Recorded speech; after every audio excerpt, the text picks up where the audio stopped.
All right, so this is our second video for this lesson on inverse functions.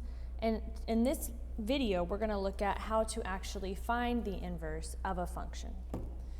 Okay, so first, let's look at the notation. The inverse of a function, f of x, is written as f with the little -1 in the exponent, x. And we say f inverse of x. Okay, f inverse of x. That's how you would say that. Now, don't think of the -1 as like a power, as an exponent. Think of it as inverse, taking the inverse function. If we had a function called g, for example, if we had g of x, then we would write the function as g inverse of x. So it doesn't really matter what the name of the function is. You just write it with a little -1 in the exponent. All right, it's important to remember that not all functions have inverse functions. So if you graph your original function and it does not pass the horizontal line test, then the function does not have an inverse. So this is why it's important to know your parent functions, because then you can look at the original function, you can think, okay, what does this graph look like? You can see in your mind if it passes the horizontal line test, and you might know without doing any work that there is no inverse. Okay, let's look at the steps to find the inverse of a function. Okay, step 1, you're going to replace the f of x with y. Step 2, you're going to interchange x and y. Step 3, you're going to solve for y, or this behar y. And 4, you're going to rewrite y as f inverse of x. Okay, so let's look at some examples. And we're going to do these steps. So the directions say, determine if f of x, our function, has an inverse, and if yes, find the inverse. State any restrictions in the domain. Okay, let's look at number 7. The first thing I want to do is I want to think about what this looks like and what the domain and range of this function are. So on number 7, you might notice, let me zoom in here a little bit. Number 7 is a linear function. The highest power of x is 1, so it's linear. This means that your graph is a straight line. We know that the domain of linear functions is all real numbers, and the range of linear functions is all real numbers. So we're looking good so far. It looks like this is going to have an inverse. Okay, now let's go through the steps and to be able to find the inverse. So the first step was replace f of x with y. So where I have this f of x, I'm just going to rewrite f of x as y. Okay, that was easy, step 1.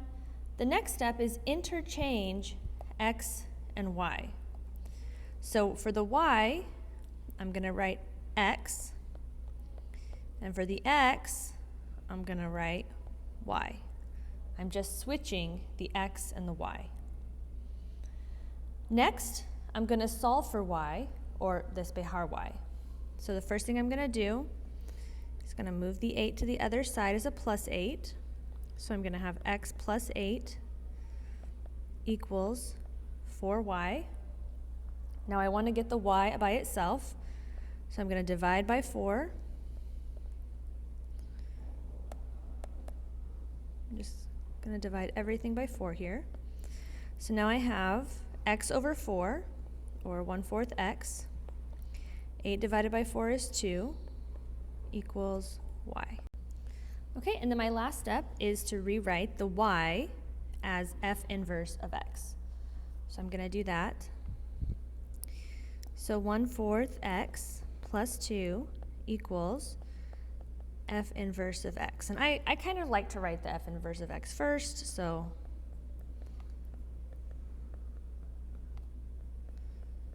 This will be my inverse. All right, and the last thing I need to do is find if there are any restrictions in the domain. Well, from the original function, there are no restrictions because a linear function has a range and a domain of all real numbers. Now let's look at my inverse function. My inverse function, I hope you're saying, well, that's also a linear function.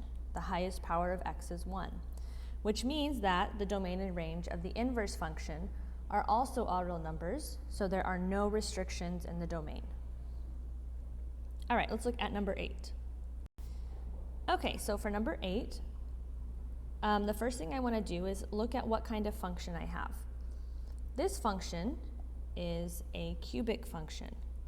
And if you'll recall, a cubic function looks something like this, right? Hopefully you know that. So this is kind of what a cubic function looks like. And if I look at this, I note that the domain and range are both all real numbers. So for my original function, I don't have any restrictions on the domain or the range. Okay, now let's find the inverse. So let's go through our steps to find the inverse. First step is to replace f of x with y. So instead of f of x, I'm just writing a y. The next step is to interchange the x and the y. So where I have a y, I'm going to write an x. And where I have an x, I'm going to write a y. The next step is to solve for y. So I need to go through the steps to this behar. So I'm going to move the negative 1 over here as a plus 1 to start. So x plus 1 equals 1/2 y cubed. The next thing I need to do is get rid of or move this 1/2. 1/2 is like dividing by 2. So to do that, I'm going to multiply by 2. 2's cancel here. So I'm going to have 2 times x plus 1 equals y cubed. I'm going to go ahead and simplify this. That'll be 2x plus 2 equals y cubed. Now finally, I need to despehar my y. I'm going to rewrite this a little better here.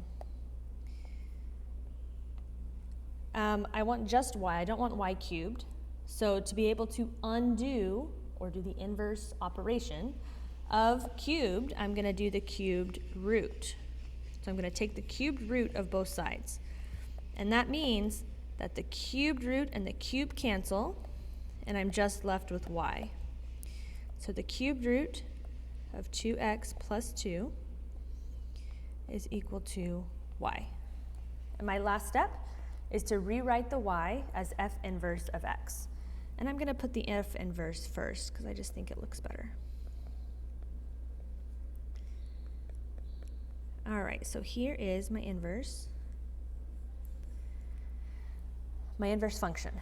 Okay, now I'm going to think of any domain restrictions.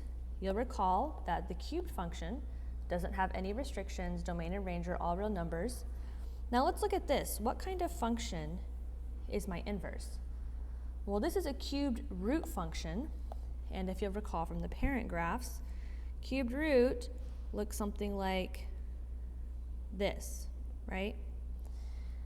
And if you look at that, you'll notice that the domain and the range also are also all real numbers. There are no restrictions.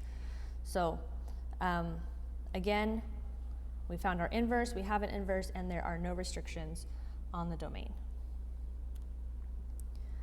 Okay, let's take a look at number 9. So on number 9, so the first thing I'm going to do is I'm going to look at my function and think about what kind of function is this. Well, I have a squared here as my highest exponent, so this is a quadratic. And I'm going to think about the domain and range of a quadratic function. I know that the domain of a quadratic function is always going to be all real numbers. The range, however, is restricted. So I'm going to make a rough sketch of this graph. We know that a quadratic function is a parabola. So it's gonna look something like this. So the range is restricted, right? The range is not all real numbers because it has a minimum point and it goes up from there. So because my range is restricted, I already know that there's something going on. Now if I look at this rough graph of a quadratic function, notice that it does not pass the horizontal line test. And because it does not pass the horizontal line test, that means there is no inverse. Okay, so you actually don't even have to do any work. Because if you think about the graph, you think about the horizontal line test, it does not pass, so there's no inverse. And the first clue was thinking about the domain and range of the quadratic and realizing that the range is restricted. Because the range is restricted, I was like, okay, might be something going on here with the inverse. And indeed there is. There is no inverse for this one. Okay, let's look at number 10. Okay, number 10, I'm gonna look at my function and think about what kind of function is this? Well, because I have an x in the denominator, this is a rational function, right? Those are the ones where you have like that look like this, kind of. It's a rational function. So let's think about the domain and the range of this function. Okay, so the domain, I know that when I have an x in the denominator, I have to be careful because the denominator can never be equal to 0. So I have to restrict the domain because of that. So I'm going to think to myself, what value of x would make this denominator equal to 0? Well, that would be 8, right? If I put in an 8 for x there, it would make the denominator equal to 0. So the domain cannot include 8. It could be anything but 8. And what this tells me is that when I take the inverse, there is probably also going to be a restriction. But let's go ahead and find the inverse here. Okay, so let's go through our steps. Step number 1 is replace f of x with y. So I have an f of x, I'm gonna put y. Step 2, I'm gonna interchange x and y. So where I have a y, I'm gonna put an x. And where I have an x, I'm gonna put a y. Next step is to solve for x, or despejar my x. Or sorry, despejar my y, solve for y. So I have my y is in the denominator here, which is an issue. So the first thing I'm gonna do to be able to undo division, because I'm dividing by y minus 8, what I'm gonna do is multiply by y minus 8 on both sides. So I'm gonna have x times y minus 8 equals 5. Okay. Now I'm going to divide by x because I'm multiplying by x. To get rid of it, I'm going to divide. So I have y minus 8 equals 5 over x. And I want to get the y alone, so last step I'm going to do plus 8. So y equals 5 over x. Whoop, that should be an x.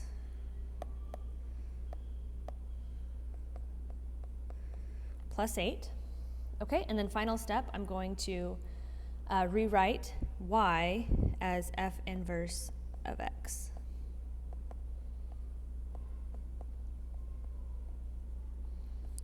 All right, and here is my inverse. Okay, now what I want to do is I want to see if there's any restrictions in the domain. Well, again, this looks like a rational function because I have an x in the denominator. Now I have to think of myself, for the domain, what value of x would make this denominator equal to 0? And that would just be 0, right? So my domain restriction is that x cannot be equal to 0. Because if x is equal to 0, I have a 0 in the denominator, and that we can't have that. All right, we're going to go ahead and skip number 11. And we're going to go on to number 12. Okay, so on number 12, I'm going to first think, what kind of function is this? This is an absolute value function, right? This is the function that has the v, or that makes the v, right? So function that's some kind of a v.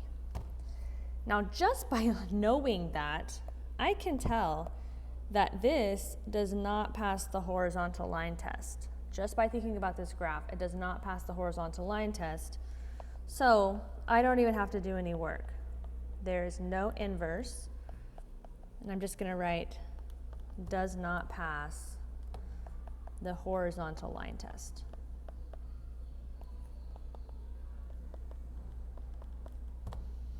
All right, so we don't have to do any work. Okay, let's look at number 13.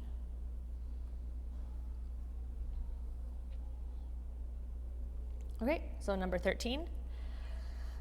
Let's think about what kind of function this is to start. It looks like it's a cubed root function. So if I think about the domain and range of a cubed root, I know that it's all real numbers. There are no restrictions. So going into finding the inverse, things are looking good. Okay, so I'm going to find the inverse. I'm going to go through my steps. First step is interchange f of x with y, or rewriting f of x with y.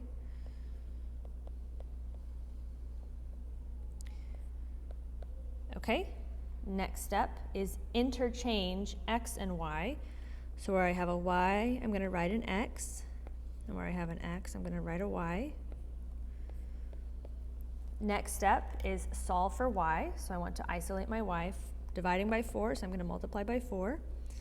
So I'll have 4x equals cubed root of y minus 9. Now I need to get rid of the cubed root. The opposite operation of cubed root is cubed. So I'm going to cube and cube. Cube and cubed root cancel. And then I need to do 4 cubed, which is 64, and then x cubed. And then finally, I'm going to move my 9 to the other side, plus 9. So 64 x cubed plus 9 equals y. And then my last step is rewrite y as f inverse of x. And I'm going to start with f inverse of x because I like to write it better that way, with the f inverse first. Okay, so here is my inverse function. And now I'm going to think, do I have any restrictions on the domain or range? Well, now this is a cubic function, right? This is cubic. I know that a cubic function has a domain and range of all real numbers, so there are no restrictions here. And then number 14, we're not going to do. We're just going to leave that be. Okay, so overview. The first thing you should do, look at your function, see what kind of function it is. If you can imagine in your mind what the function looks like, or kind of sketch it out, and it does not pass the horizontal line test, you automatically know that it doesn't have an inverse. For example, quadratic, like we did on number 9, or absolute value, like we did on number 12. If you think about the graphs, they don't pass the horizontal line test, so we automatically, without even having to do any work, we know that they don't pass, that they don't have an inverse. If you have some kind of domain or range restriction, then you know that you might have a restriction when you do your inverse. Okay, so first, take a look at your function, see if there's any restrictions, find the domain or find the inverse, and then see if there's any restrictions on your inverse.